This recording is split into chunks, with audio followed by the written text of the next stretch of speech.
Central. Base sa original script ng Marimar ang ibinigay na audition lines para sa mga actress na sumubok for the coveted role. At dito, ibang-ibang Marian niya ang nakita ng screening committee. Lalo na, nag-sail siya as Marimar in a two-piece bikini.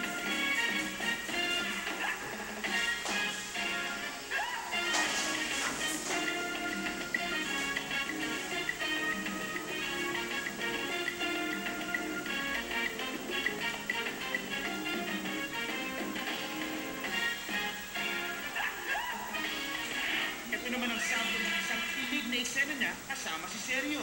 Ano ba tayo pa talaga dito para lang kumuha ng itlog at gulay? Binubugo ko yung mga manok. Hindi na sila nag-ingot kasi kilala na nila ako. Mabuti may nakukuha ka pa sa tigang na lupa dito sa hacienda namin.